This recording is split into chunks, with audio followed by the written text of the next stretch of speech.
So, hello. I'm Melanie Goodfellow, and I am the Senior International Correspondent for Deadline Hollywood. And it gives me great pleasure to be here today at AfroCannes.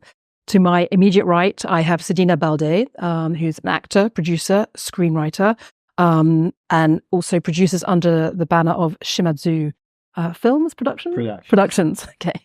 And then to Seydina's right, we have Alexandre Rideau, who is the head of a production company, a Senegalese-based production company called Keewu. And you're also head of development at Mediawan Africa, and also the co-CEO. Exactly. We were trying to work out your exact title. Very important before we started. But you're somebody who's been incredibly involved in developing a series out of Senegal for Mediawan.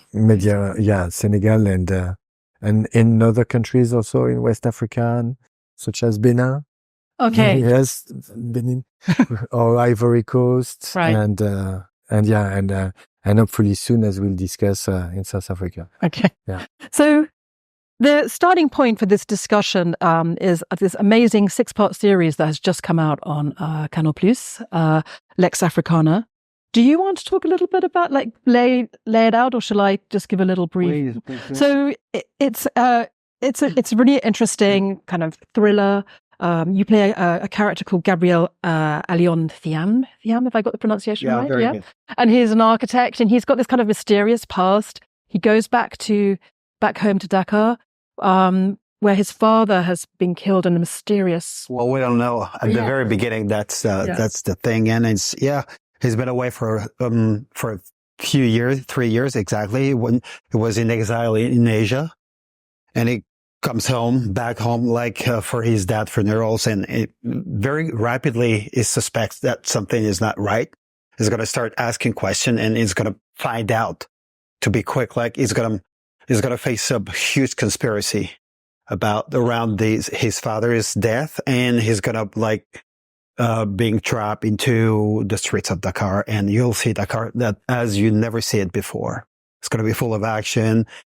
Also a huge police investigation. It's a very, very thorough TV series. And it's a very interesting mixing of genre as well, because obviously I don't know whether people know this, but Seydina is obviously a martial arts champion.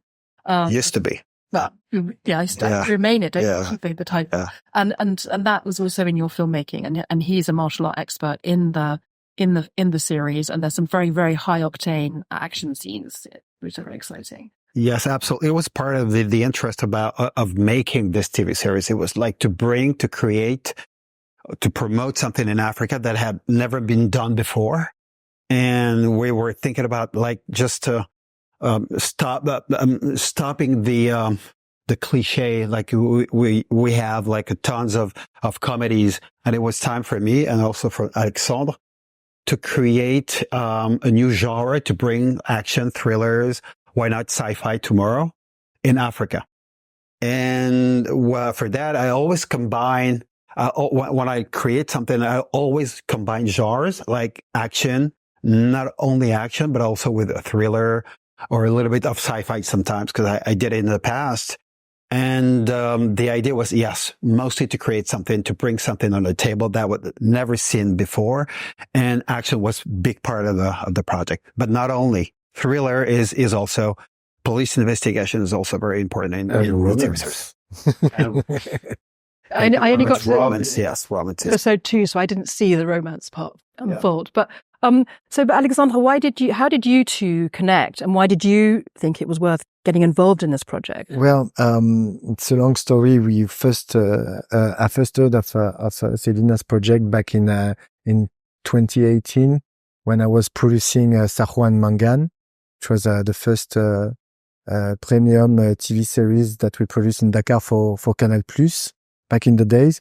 And there were some elements of action in Sarwan Mangan, but very small scenes. They were not even scenes; they were just two plans of quick fight. And I realized that there were a lot of potential, but not knowledge to produce these scenes back in the days and when we met. And I had in mind, I've been living now on the continent for nearly 25 years.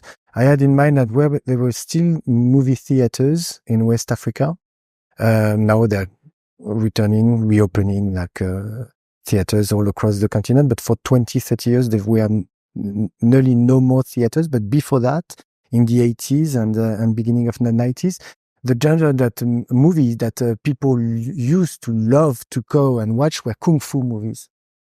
And there was such a huge love for kung fu movies back in the days, but no more actions or no more choreographed fights on television, on African televisions in the 2010s and 2020s. Big discrepancy. So everyone was like, oh, it's all about telenovelas. People love to watch telenovelas. Again, telenovelas. So it's a question of the eggs and the chicken, you know. What starts? Do people watch telenovelas because there's not something else to watch, or voilà?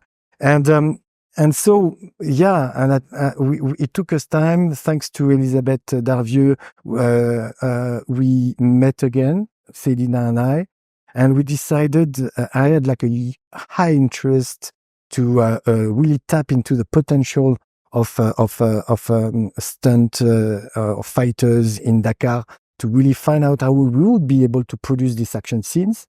With Seydina, we found the right way to make it happen on a shoestring budget. And we wanted to test that in terms of production. That was really my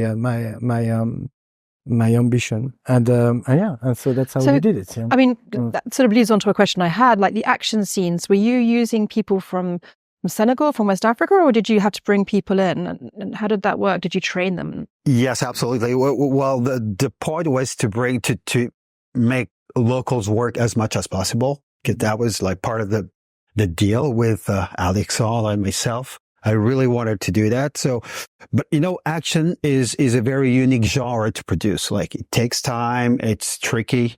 You have to work with the right people. They have to have a certain expertise and skills, and especially in Africa, which is like very, very, as everybody knows, very hot weather. So we shot during summertime. So I needed to bring the right people on the table to help us to enhance the project, to take it to the level we wanted to reach. But at the same time, I wanted to work, and we both wanted to work with locals. So what I did is I hired one of the best stunt guy in the world, who's French, who's Serge Crozon. He's a Viet Vo Dao world champion. And he came to Senegal for 30 days. We hired some local martial artists, and with a good potential, physic potential, but also martial art potential. And they train every day for 30 days. And we didn't have any choice, because we were like limited budget wise. And they did an amazing job. Serge did an amazing job, but the locals like really adapt quick. I was surprised.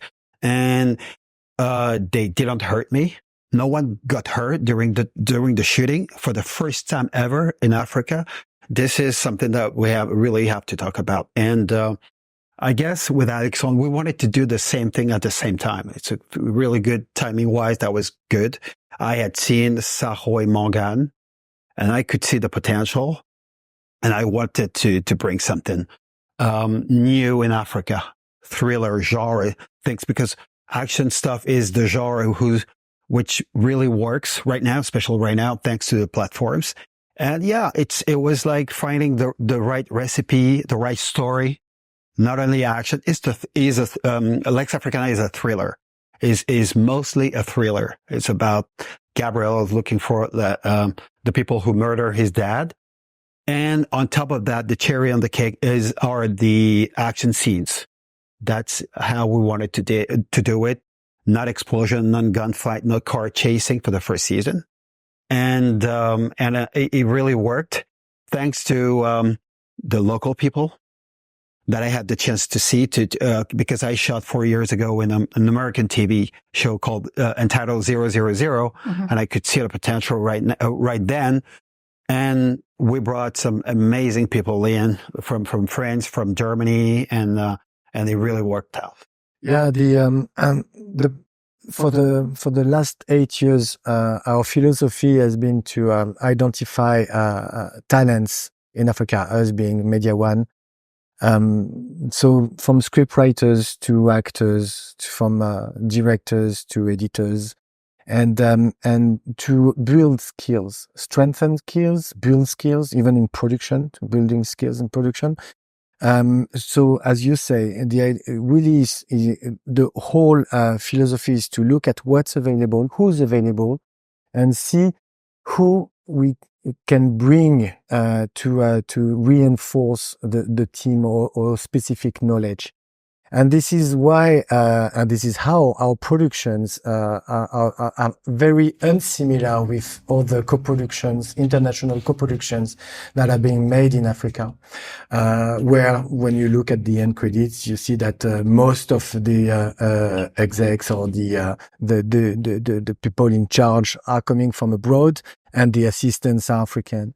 For Lex Africana, as for our other production, I will say that most of the people in charge are coming from Dakar, and they are being trained or reinforced by some key people, first assistant directors, like people who are really helping us to secure the production.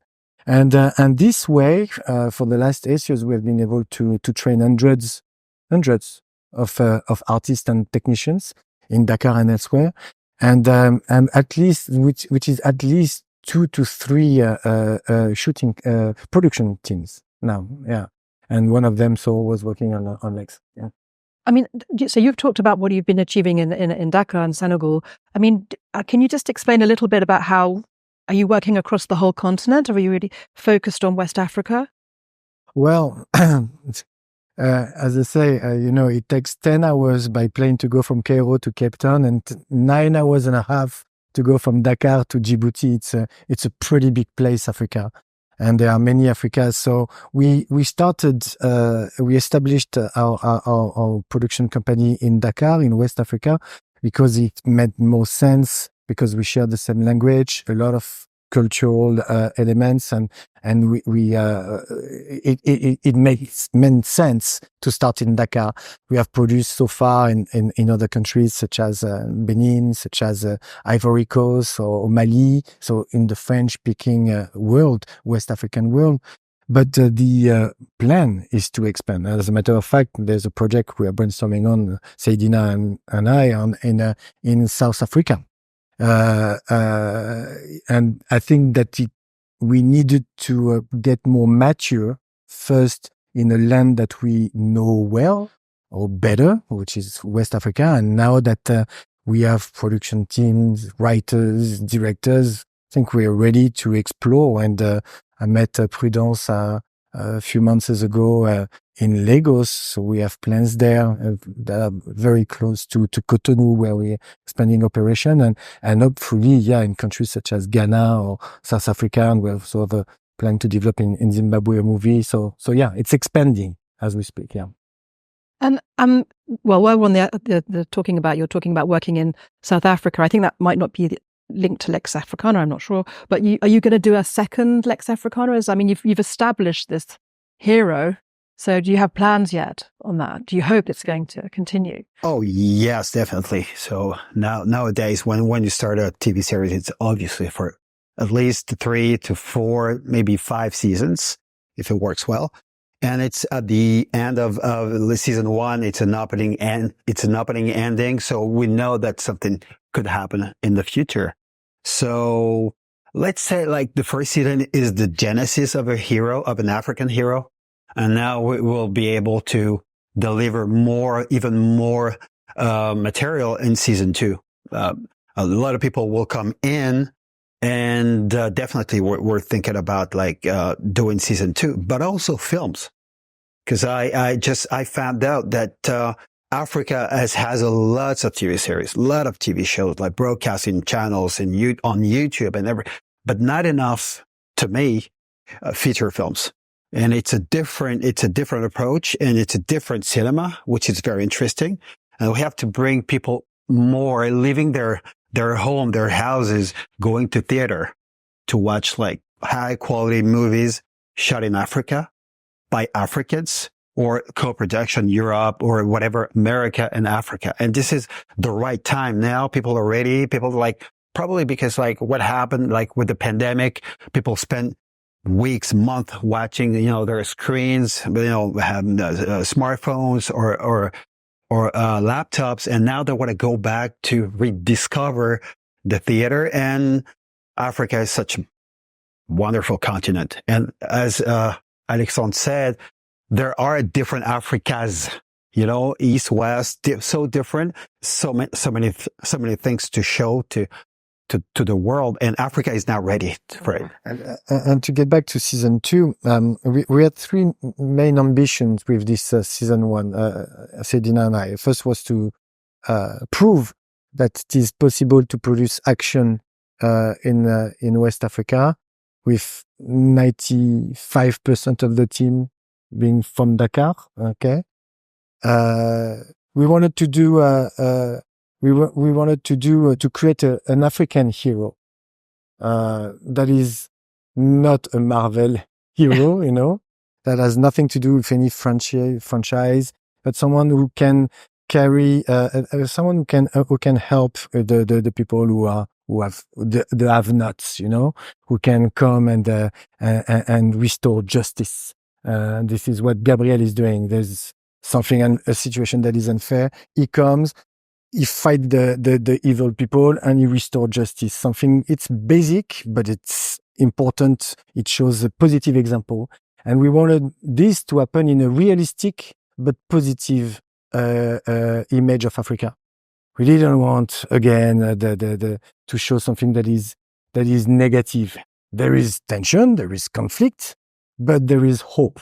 And we wanted to show hope. It has to be positive. So these were our ambitions. We produced the first season quickly, in less than 2 years. And now, the new ambition now is to say, okay, we have a hero. We have a team in Dakar. We have writers. So let's produce more episodes. Yeah.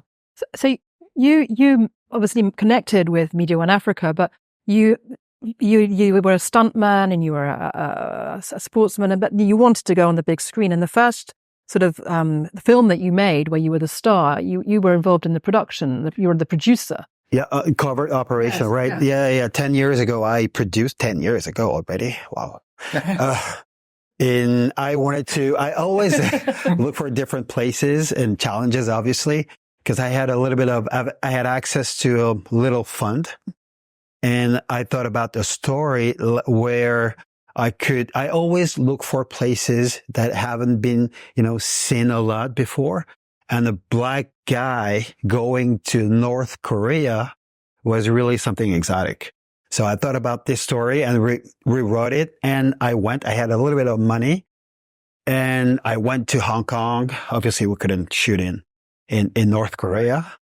And we went to Hong Kong and China. And I had a friend there who's still producer.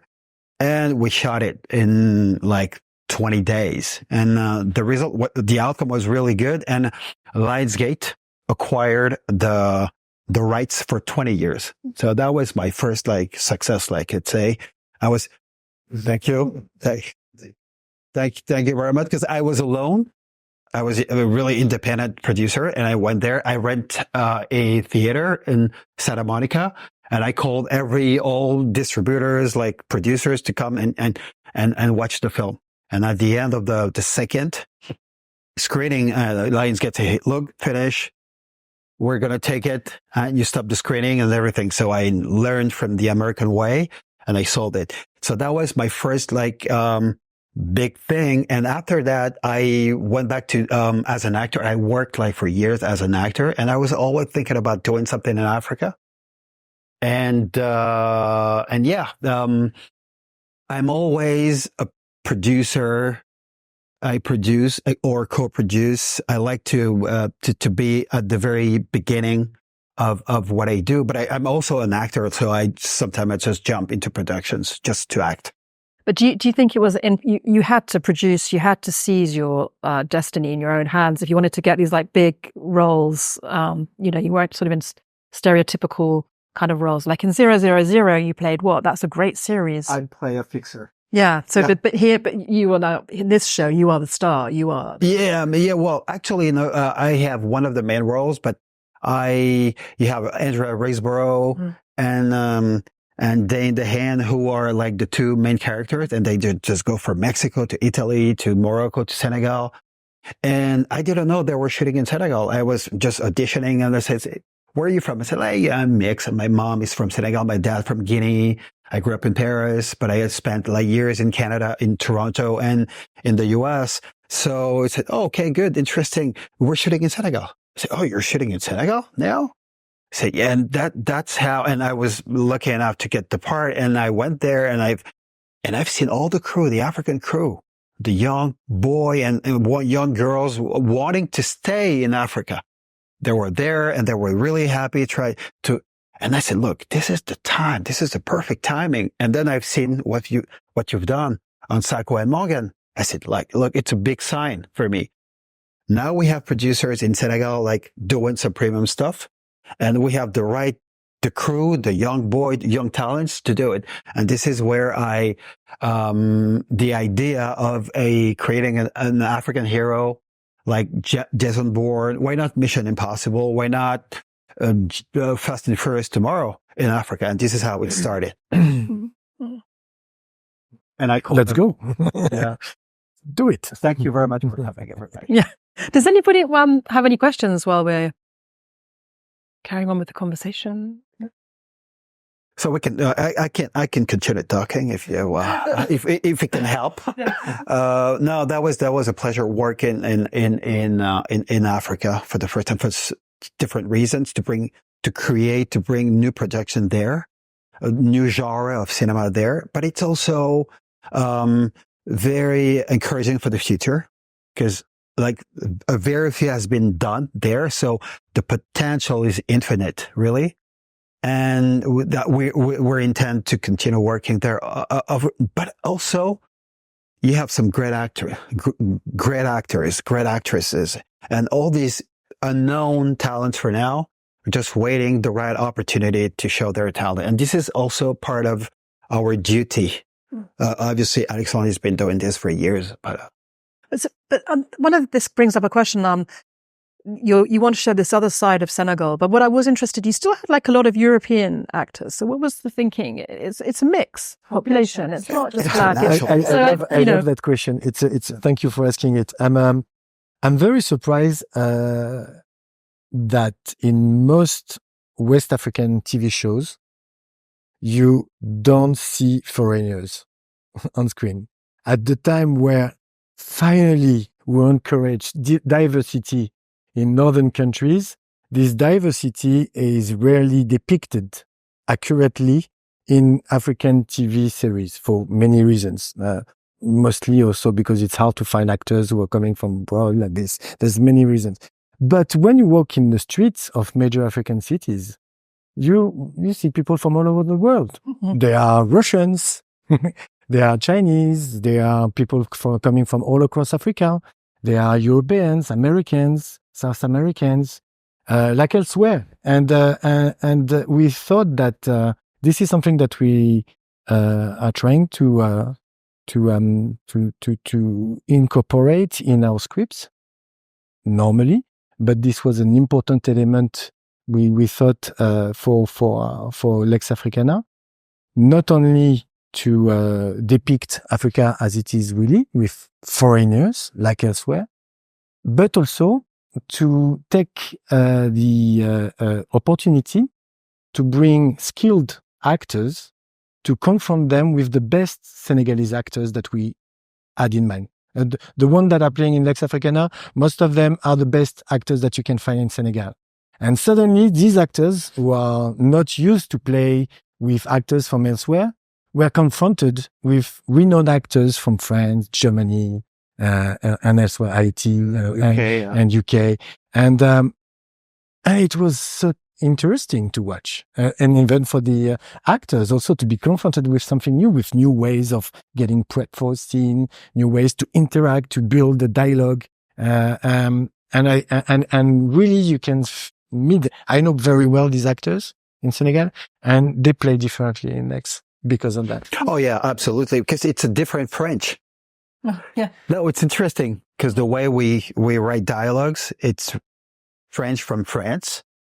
And that was very interesting for me to work with them and to do we were doing some readings, and they sometimes they wouldn't understand what was written because this is not the way they talk in French. So that was very interesting. This is why it was very interesting to do some readings, a lot of prep before. I was lucky to be there like weeks before shooting. So, and sometimes a very simple sentence for me, it was like very obvious, but it wasn't obvious for them. So like, what do you mean by that? So like, but you speak French, you should be like, but it was very interesting. And yes, working with Lex Africana is an international project.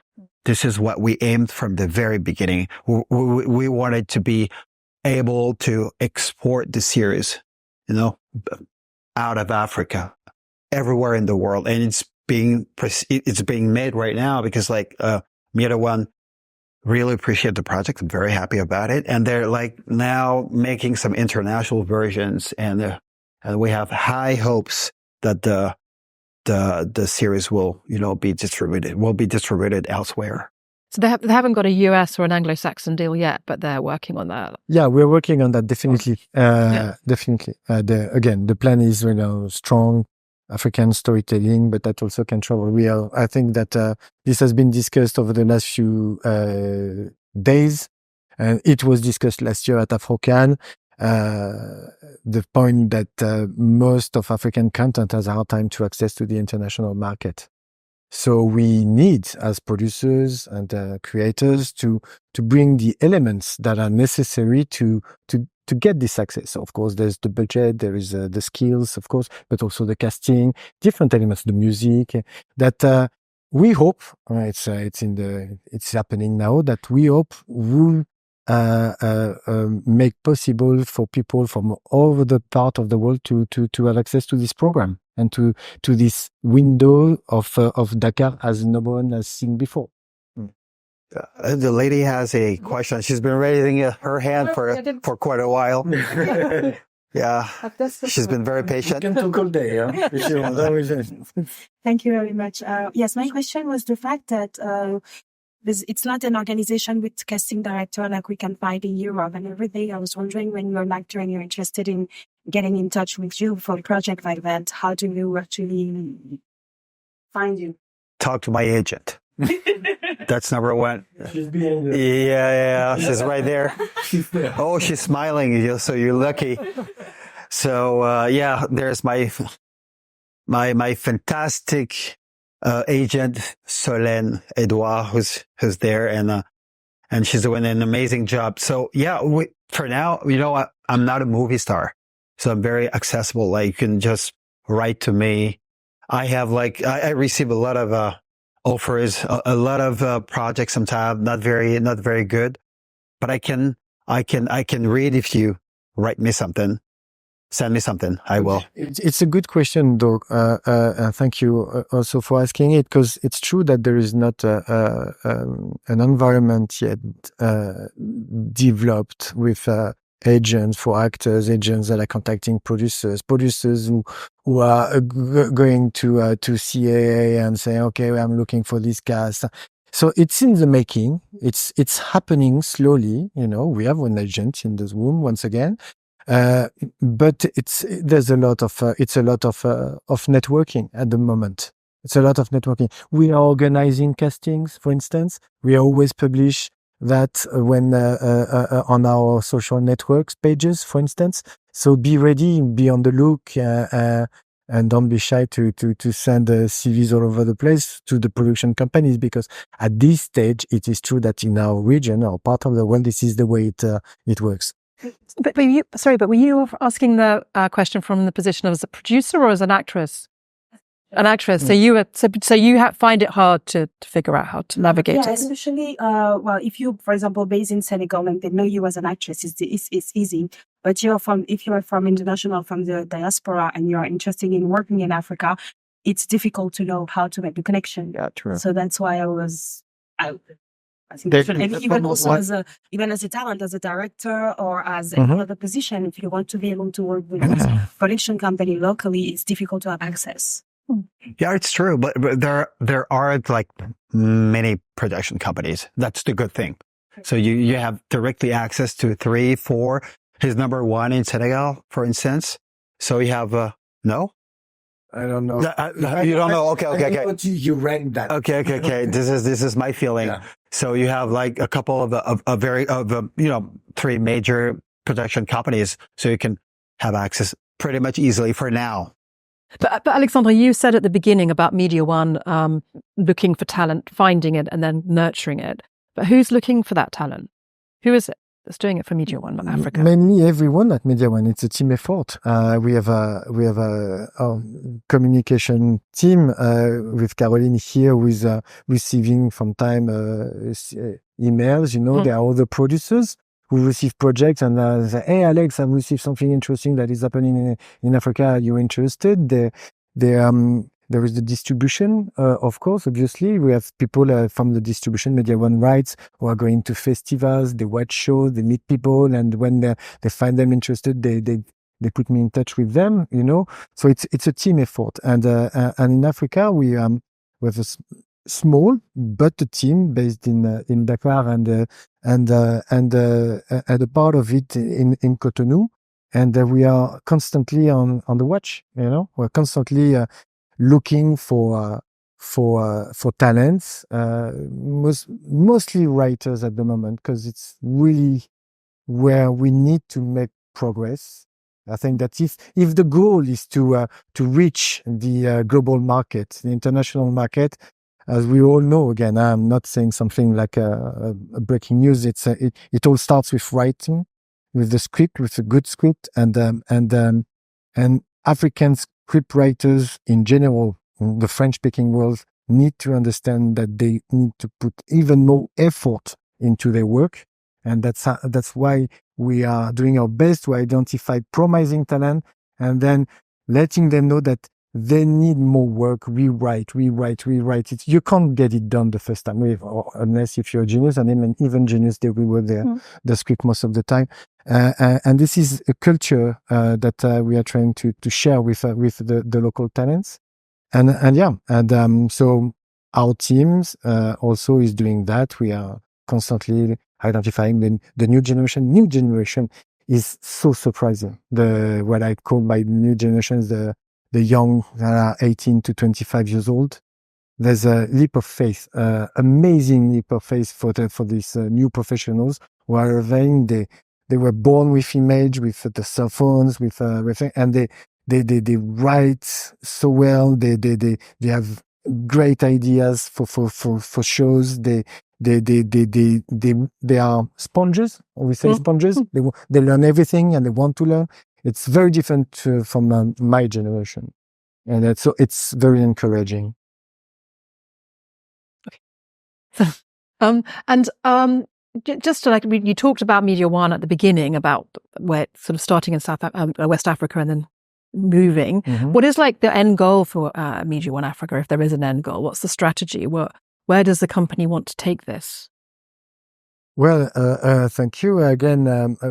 Really, we would like to develop Mediawan in Africa the same way we have developed it in Northern America or in Europe, which is to identify the best talents, the best storytellers, and to produce shows that are African shows, as I said, with African production teams, technicals, actors, who are going to finally be in position to compete against content from elsewhere on the global market. We are not there yet,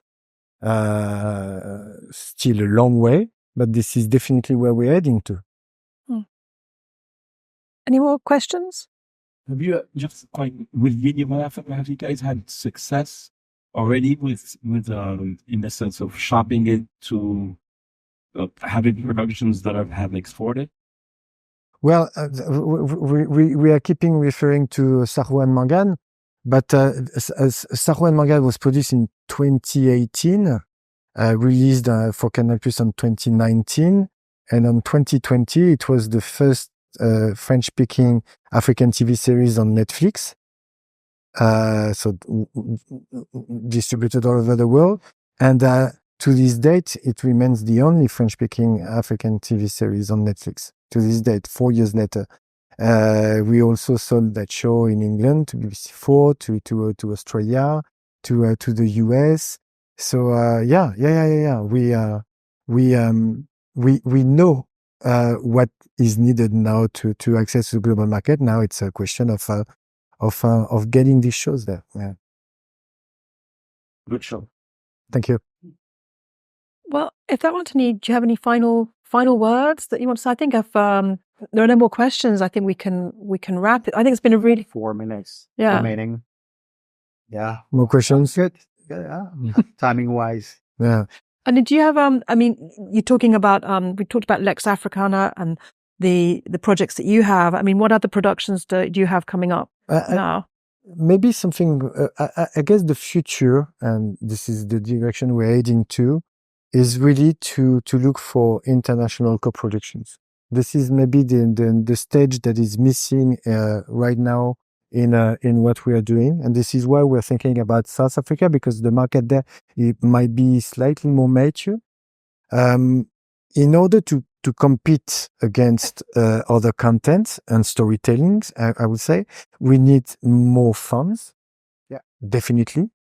And in order to get these fundings, we need to put together new financial plans. And for that, we need international producers to come with us. Our role for Seydina and I, me being living in the continent for 20 to 25 years and being in charge of protecting the African point of view, and you really living for that, will be to protect this African point of view in this co-production. Because most of the time, unfortunately, this international co-production lack in what is really African, because they suck it up.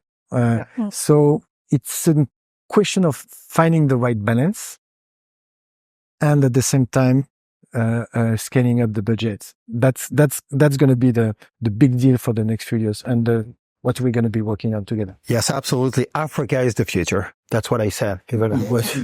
That's what I say. Like, really, for movies, this is the future. This is now, and this is the future, because it's the possibility are endless, and the talents are endless. The young people and even the less young people are just thrilled, motivated. They adapt quickly, and it's a beautiful, beautiful continent. And we always want to work internationally with the others. It's not just about Africa. It's for the African audience first, but we're open to the rest of the world. Like, it's this is our philosophy. I think that's both those comments are nice ones to finish on. So it's like the next step. So thank you very much for talking to me and great conversation. Thank you. Thank you very much. Thank you.